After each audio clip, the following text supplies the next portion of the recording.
What if I told you that coloring with a single colored pencil will make you a better artist than using 20?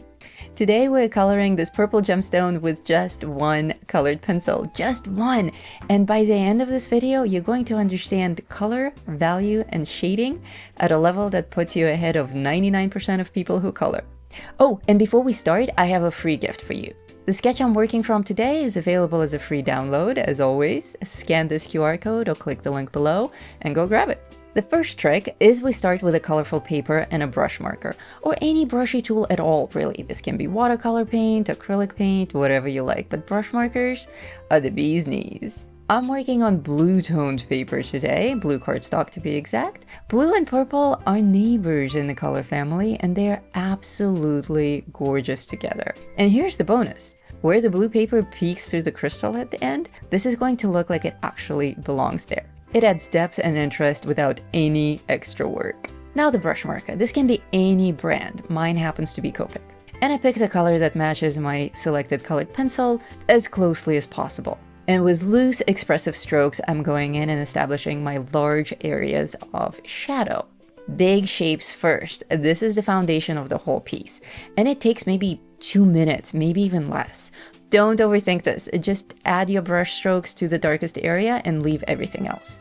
And while I'm doing this, I want to say something important. Using one color doesn't mean using only one tool. It's not cheating. Watch carefully and you'll see how together all of these different tools are going to produce something that looks like it took a full palette of colors to create. Yet we're still in the realm of just purple. Next up, white highlights. Because I'm working on toned paper, I need to establish where my brightest highlights are before I bring in that colored pencil. I'm using white charcoal in pencil form, but any white pigment will work. White Prismacolor is excellent. If you're working on white paper, you can obviously skip this step. But if, like me, you're on toned paper, watch what happens when the white goes down. The effect is already stunning at this stage, and we haven't even touched our purple pencil yet. And friends, I cannot recommend toned paper enough. Whether you're working monochromatically or with a full set of pencils, it just gives you so much without demanding any extra work from you. Notice what we've done so far. We have our surface, our color harmony, our shadows, and our highlights. And before a single stroke of our designated colored pencil came in, we already have this beautiful piece. The following two things are going to change how you see art forever. Monochromatic means one hue, one color family. All the purples from the lightest lavender to the deepest violet, that is your entire world in this piece. No decisions about whether to go blue or red or green, just purple. Now value. Value is how light or dark a color is. Light versus shadow, bright versus deep. Color is the costume. Value is the skeleton. Take the value away and the whole piece collapses. Take the color away and the piece still holds up. This is why working monochromatically is one of the most powerful exercises in art. You eliminate the question of which color to use, and you are left with the only question that truly matters. Where is the light and where is the shadow? Answer that correctly, and your art will look three-dimensional, realistic, and stunning. This is how a professional pieces are built. This is the foundation, and this is why I always do an underpainting layer.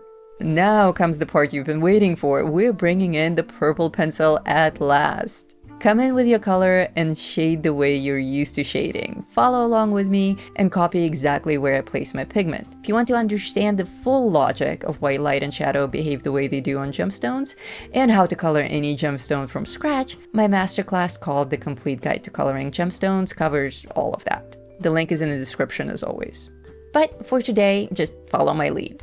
And you're going to notice something. Because we only have one pencil, we don't have lighter colors to use as blenders the way that we normally do. The surface may actually look a little scratchy and not that impressive at all.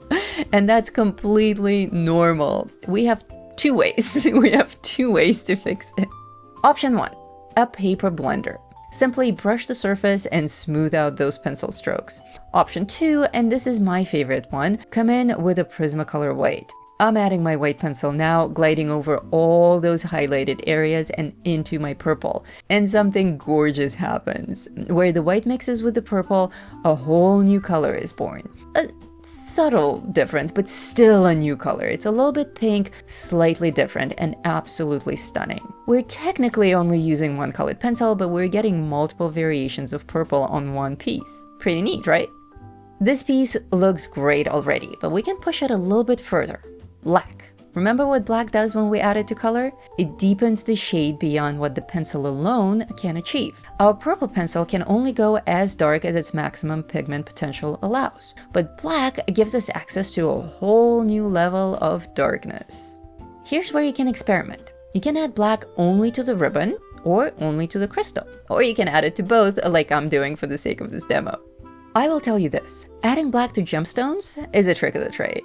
It almost always elevates the piece. You will learn exactly when and where to use black in the complete guide to coloring gemstones. On silk, on the other hand, it's optional. Without black, the ribbon will actually look softer. But like I said, for the sake of this demo, I showed it on both. All right, one last move, and this one's my favorite. White gel pen.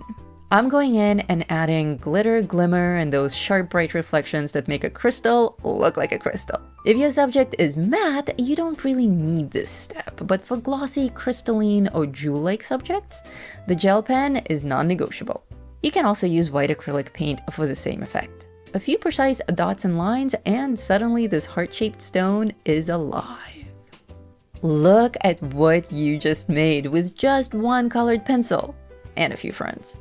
Value is stronger than color. When you understand where light falls and where shadow lies, your art becomes three-dimensional, truly three-dimensional. When you let color distract you from that, you may get flat work, no matter how many pencils you use. If you ever feel overwhelmed by color choices, come back to this exercise. It will recalibrate everything. Now that you know this, think about what else you can do. Maybe a turquoise ribbon and an orange stone? That will look cool. Same approach, a completely different color palette. And now we have a framework to do that. And speaking of orange crystals, I have a video on coloring exactly that. And that's coming up on the screen right now. I'll see you there.